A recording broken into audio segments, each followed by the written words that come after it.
We go around and lecture the world for, oh, you don't have freedom of speech and tell other people how to behave. It's ridiculous. They just, after a week or 2 weeks of saying the prisons are full, we're going to have to let out violent rapists and murderers. Sorry, guys. They're like, oh, yeah, don't worry. We've got loads of room now. So all you guys who tweeted against our policy, we're going to put you in there. It is insane. I wouldn't, in my worst nightmare, I wasn't looking forward to this government, but I would have not even imagined that they would get to this stage. Now, look, there is growing outrage about the jailing of Lucy Connolly, the wife of the Conservative politician who has been remanded in custody for weeks because of a post on X that she made on the day of the Southport Massacre. Yesterday, Raymond Connolly, who we'll hear from shortly, he is her councillor husband, a member of the Conservative Party, said that she was so overwhelmed on the day of the Southport Massacre because she had lost a child herself. She's not racist. She regrets the post. And Chris Rose has made the very wise point today. While Lucy Connolly has remained on remand and about to be sentenced for social media posts, Hope Not Hate's Nick Lowles is still free after posting misinformation. If a two-tier system didn't exist, then he would be in jail now for 2 to 3 years. Meanwhile, patriots of Britain continue to protest outside jails. Now, Tom Sullivan, I feel very strongly about this. I believe that Lucy Connolly is a political prisoner. I do not believe for a single second that her post on X was appropriate, but she didn't specifically incite violence against an individual or a specific organisation or institution. She inartfully expressed her anger about the Southport Massacre on the day, yet she is locked up, even though she clearly poses no risk to society, yet we have seen child rapists, violent criminals released on our streets. Why is the mainstream media not talking about this issue at all?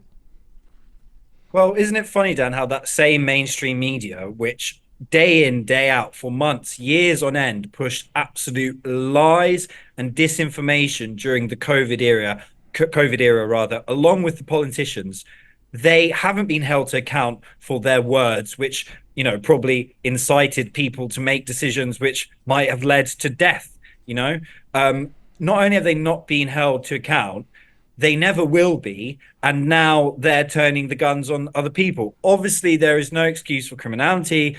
But in my view, the people who should be, punished for a hotel being set on fire are the people who set the hotel on fire, not a person who doesn't have a public profile, who in the heat of the moment, wrote something ill-advised, shall we say. And Well, this guy on screen, he posted 3 memes. Yeah, I know. That was it. There's a guy called Sam Mellier who's still in prison for printing stickers saying it's okay to be white. Yeah, and then that was before the riots. Yeah, exactly. And then we go around and lecture the world for, oh, you don't have freedom of speech and tell other people how to behave. It's ridiculous. They just, after a week or 2 weeks of saying the prisons are full, we're going to have to let out violent rapists and murderers. Sorry, guys. They're like, oh, yeah, don't worry. We've got loads of room now. So all you guys who tweeted against our policy, we're going to put you in there. It is insane. I wouldn't, in my worst nightmare, I wasn't looking forward to this government, but I would have not even imagined that they would get to this stage. And instead of sitting back like adults and saying, okay, what are the structural issues here? How have we got to this situation in our society? Let's zoom out and take a step back. Let's see what the legitimate concerns are.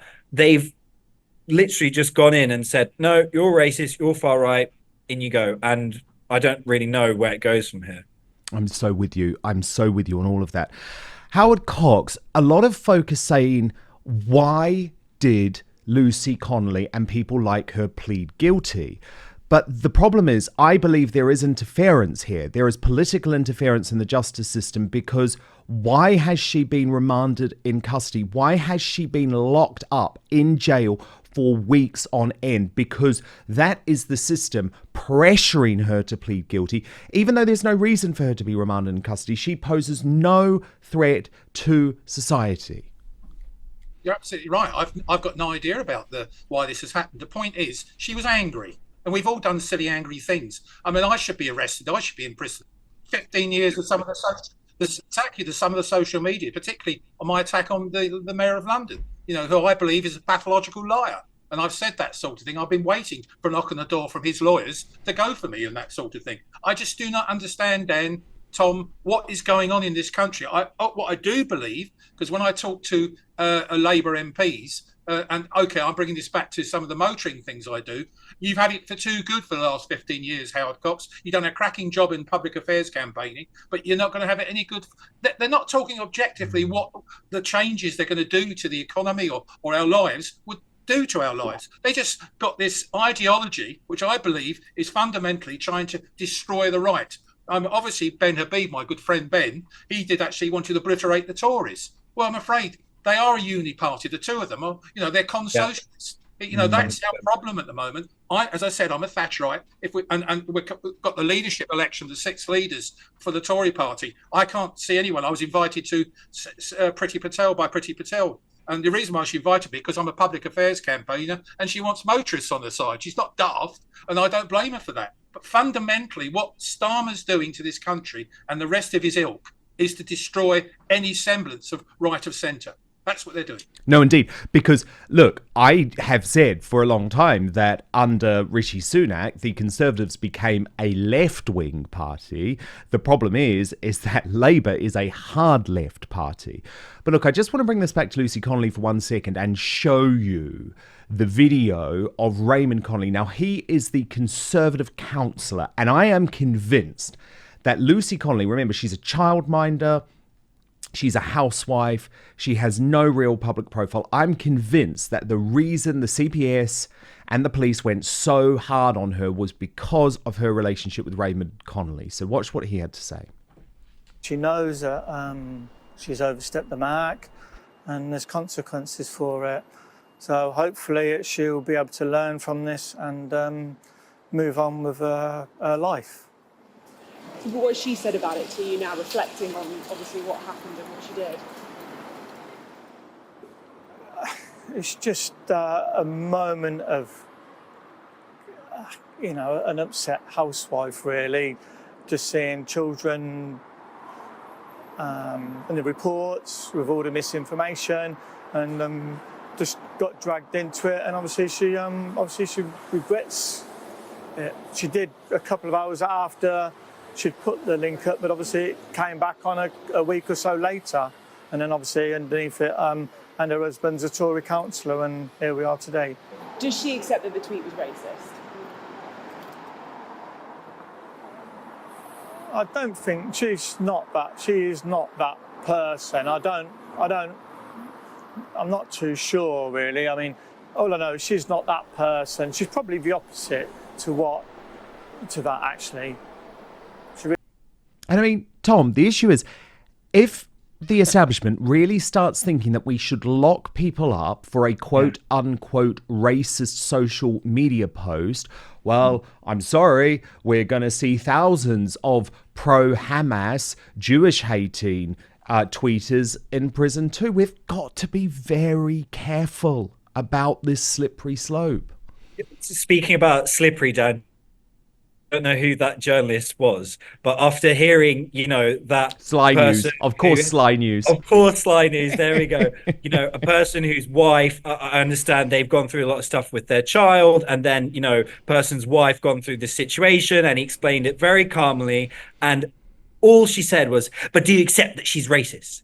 And I said it to you the other day, Dan, this is what journalists don't understand, that they are the only profession hated even more than politicians. And I say this as a journalist to you and other journalists. And I agree. I'm disgusted by my profession, because exactly, what do you want the guy to say? Oh yeah, my wife's racist. Of course she's not. It's ludicrous. No, she was incredibly upset on the day of the Southport Massacre. She made an inartful post on it, as lots of people did. We should believe in free speech in this country as the home of the Magna Carta. But what is crazy is that I'm seeing increasingly on the left a deranged push to jail their political enemies. This is serious. So Mike Solana actually pointed this one out to me because I'm not a regular reader of The Guardian. You won't be surprised to know.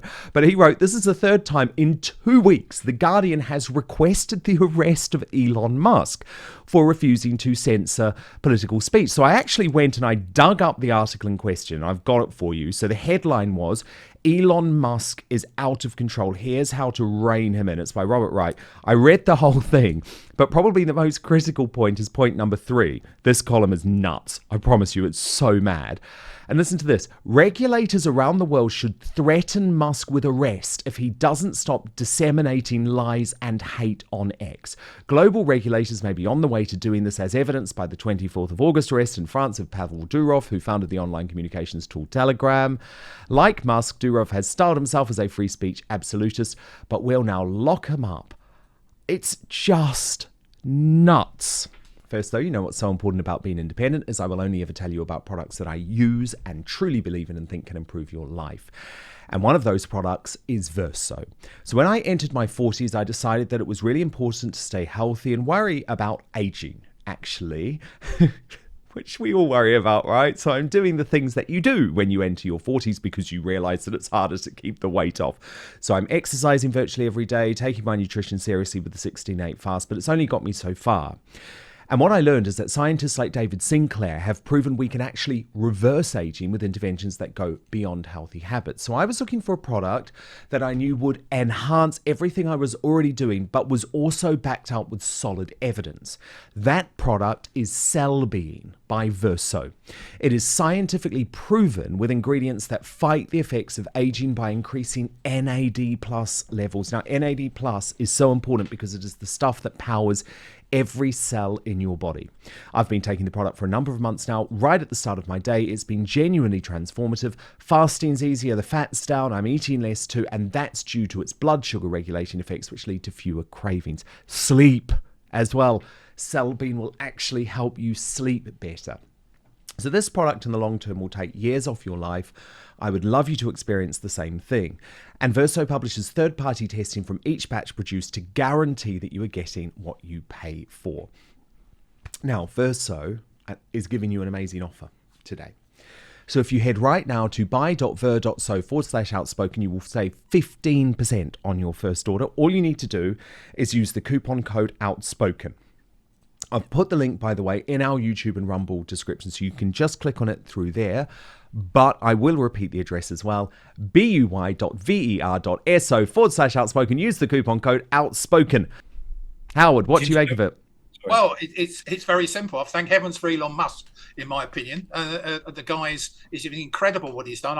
I wasn't a great fan of him. I'm not a great fan of his Tesla cars. But in terms of actually what he's trying to do, we have a free speech platform out here at the moment in time. And if we didn't have that free speech platform, we'd have nothing, because the mainstream media, and you guys, you journalists, don't be hard on yourself. There's a lot worse than you guys out there on the left. And I'm cancelled in the mainstream now, so I expose them. And one of the reasons I was cancelled by the mainstream media was because I exposed them.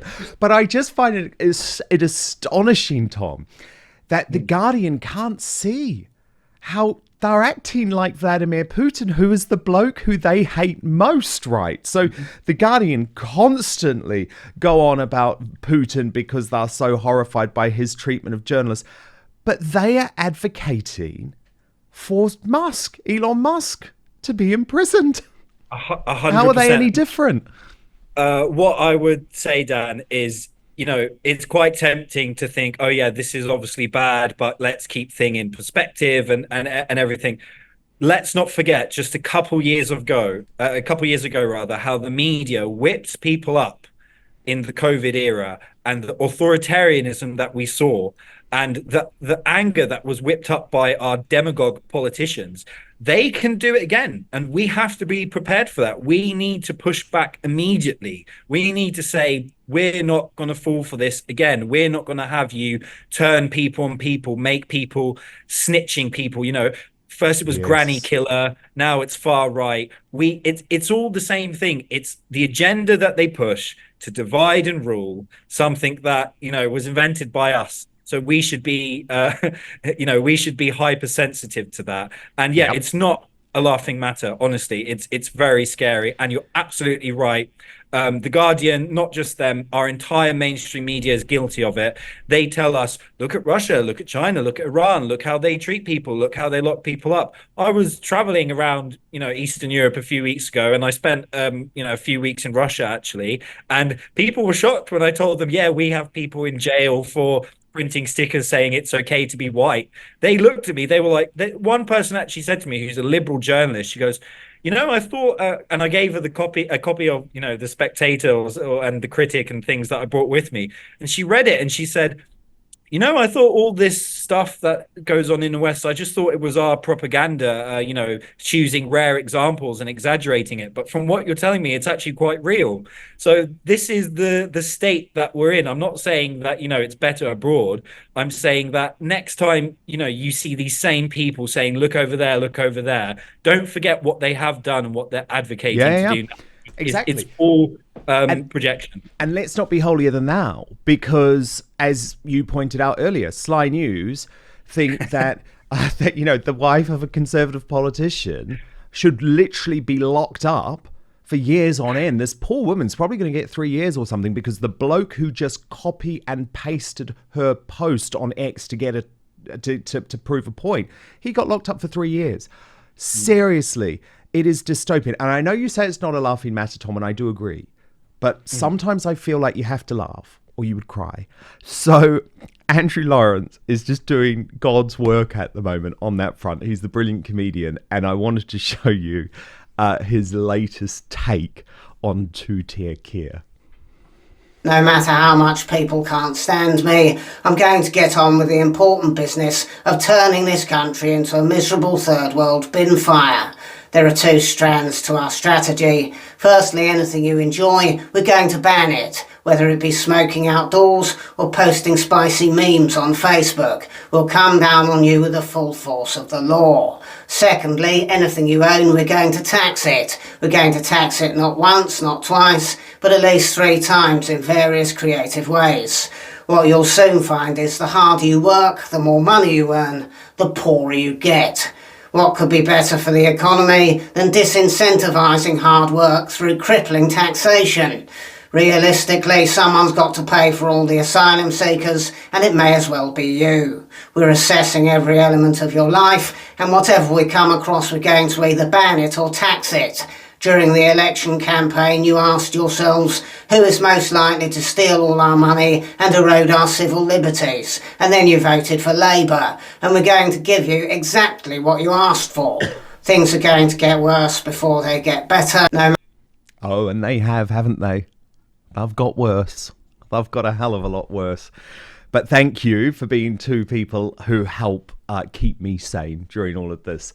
The independent journalist Tom Sullivan, Reform UK's Howard Cox. Howard, quick word, by the way, on Fair Fuel UK. So I know you're campaigning hard to make sure the government doesn't increase fuel duty, but it's not looking good, is it?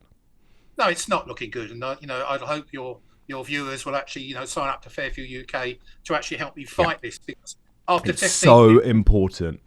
Yeah, fairfueluk.com. Sign up. It's free. And more to the point, the most important thing is that you will be worse off in 2 months' time, to the tune of about, if you've got an average size car, you're going to pay £5 more to fill it up. And that's, they're not putting up taxes, but guess what? They are putting up taxes. But they are. No. I so support the work that you do, because if we thought that there was a war on the motorist under the previous government, this is now a full-on attack on the motorist.